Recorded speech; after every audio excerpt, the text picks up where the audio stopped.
क्या नरेंद्र मोदी और अमित शाह का हिंदुत्व मॉडल बंगाल में पहुंचकर अपने आखिरी स्टेज में आ चुका है? और आखिरी स्टेज का मतलब ये नहीं है कि मृत्यु के कगार पे। आखिरी स्टेज का मतलब है कि 3 अलग अलग फेजेस से गुजरते हुए गुजरात के बाद उत्तर प्रदेश और उत्तर प्रदेश के बाद बंगाल पहुंचा है, बिहार को स्किप करके, यानी कि बिहार को छोड़ करके। और बिहार को क्यों छोड़ा गया है उसके पीछे भी बहुत सारे कारण हैं, उसका बहुत लंबा चौड़ा इतिहास है जो कि कर्पूरी ठाकुर से लेकर के और नीतीश कुमार तक आता है। उस पूरे इतिहास को हम आपको बताएंगे और उसको समझने का सबसे आसान तरीका ये है कि अगर अभी आप पिछले 48 घंटों से, जब से बंगाल में चुनाव का परिणाम आया है तब से, अगर आप लोगों के स्टेटमेंट, वहाँ पे जो वायलेंस हुआ है, वहाँ पे जो विपक्ष के कार्यालय को, विपक्ष के कार्यकर्ताओं को और विपक्ष के लोगों को जिस तरह से मारपीट किया गया, उनको जलाया गया है और वायलेंस जिस तरह से हुआ है, वो साफ साफ इंडिकेट करता है। और शुभेंदु अधिकारी के खास करके जो बयान है जिसमें वो साफ साफ कहते हैं कि अब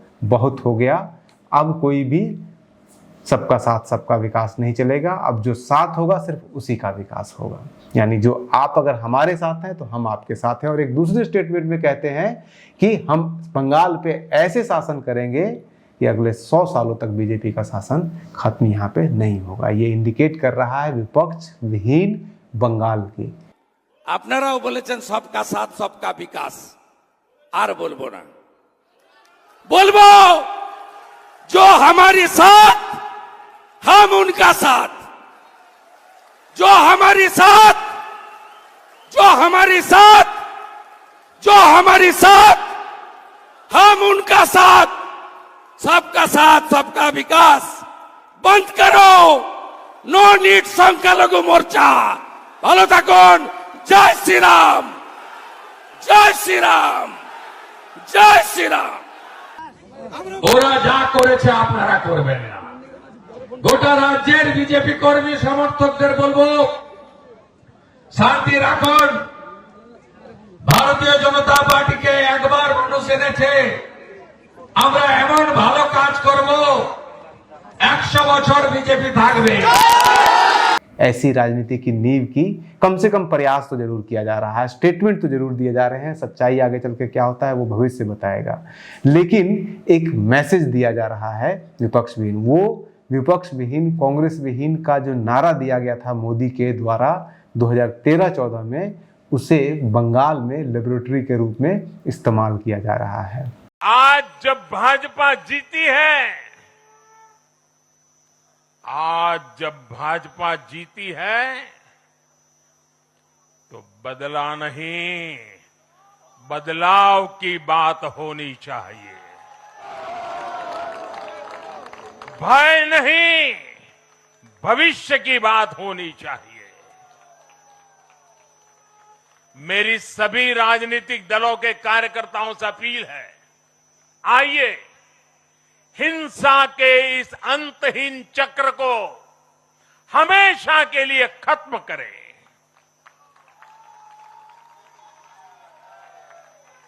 किसने किसे वोट दिया, किसे नहीं दिया, उससे ऊपर उठकर बंगाल की सेवा के लिए काम करें। তারপরে কিছু অন্য দলের লোক, প্রধানত তৃণমূল কংগ্রেসের, তারা রাতারাতি নিজেদের ভারতীয় জনতা পার্টির নেতা বা কর্মী বলে পরিচয় দিচ্ছেন। বিজেপিতে এই জিনিস হয় না।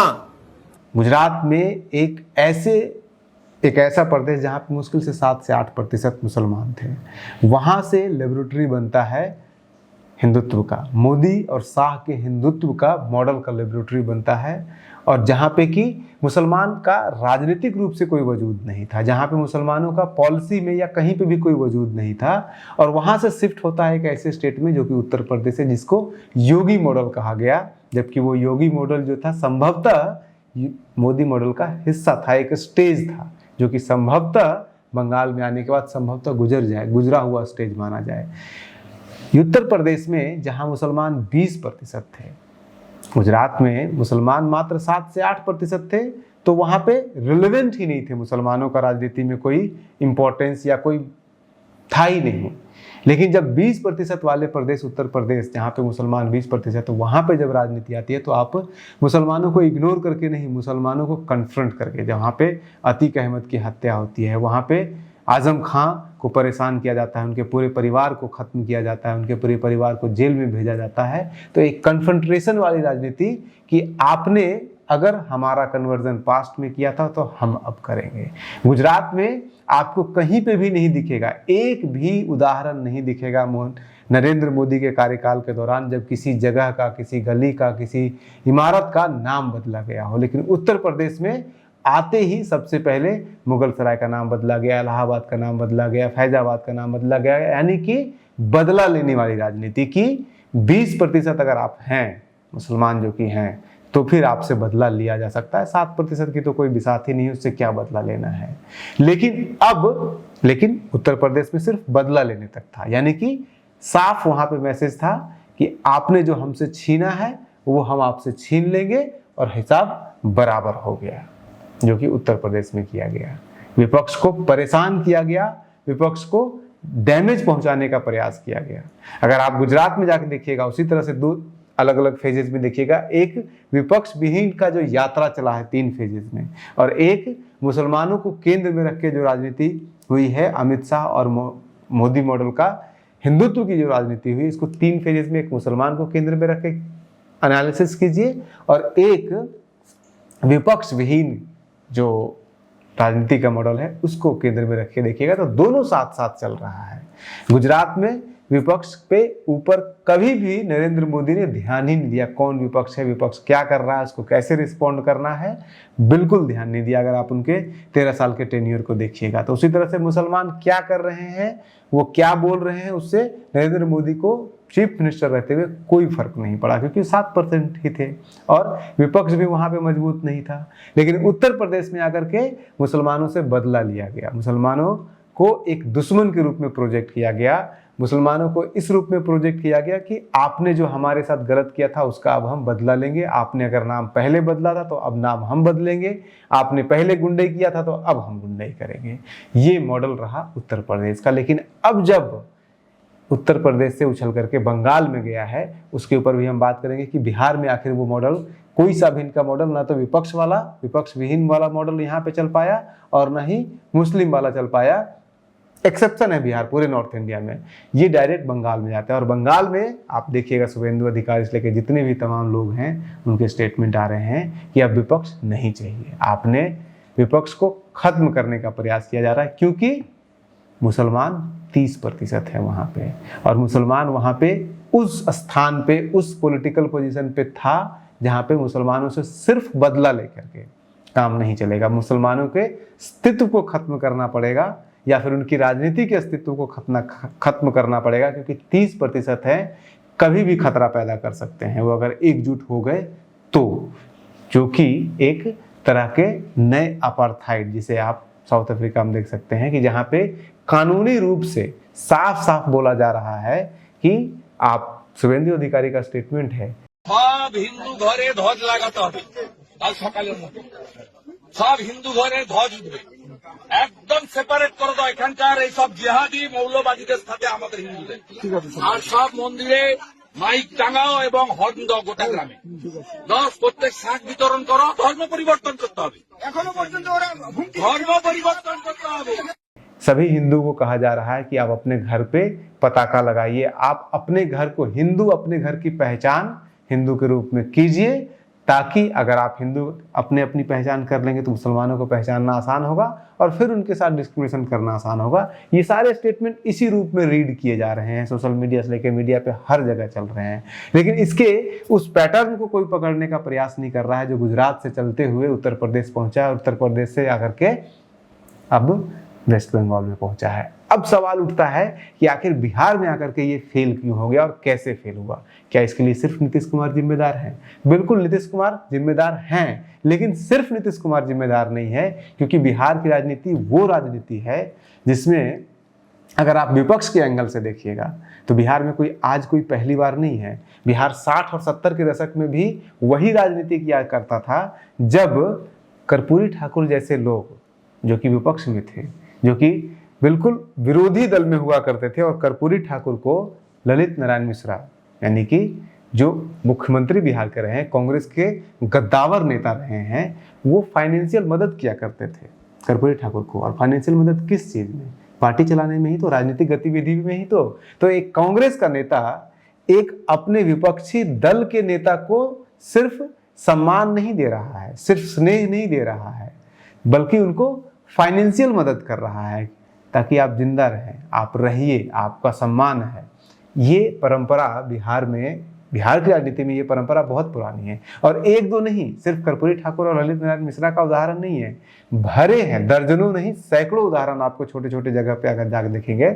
उदाहरण के लिए लालू यादव जब लालकृष्ण आडवाणी को जेल भेजते हैं, बहुत फेमस किस्सा है, जब उनके रथ यात्रा को रोका जाता है तब उनको पूरे सम्मान के साथ जेल में रखा जाता है, हाउस अरेस्ट करके रखा जाता है। और सिर्फ उतना ही नहीं, लालकृष्ण आडवाणी की बेटी जब बिहार आती है तो उसको सरकारी हेलीकॉप्टर दिया जाता है और वो दुमका पहुंचती है उस सरकारी हेलीकॉप्टर से अपने पिता से मिलने के लिए। और वो सारा खर्चा, सब कुछ, सारा चीज जो है वो सुविधा मुहैया लालू यादव करवाते हैं अपने। और वो खुद कहते हैं पार्लियामेंट में कि मैं बार बार फोन करके आडवाणी जी से पूछता था कि आपको कहीं कोई दिक्कत तो नहीं है। और ऐसी परंपराएं भरी हुई है। उदाहरण के लिए, और कोई एक पार्टी का नहीं है, ऐसा नहीं कि बीजेपी के लोगों ने नहीं किया है ये काम। उदाहरण के लिए, जब लालू यादव जेल जाने वाले थे फोडर स्कैम में, तब उस समय बाबूलाल मरांडी झारखंड के मुख्यमंत्री हुआ करते थे। और चूंकि फोडर स्कैम झारखंड में हुआ था तो झारखंड के जेल में रहना था लालू यादव को। तो बाबूलाल मरांडी ने उस समय घोषणा कर दिया था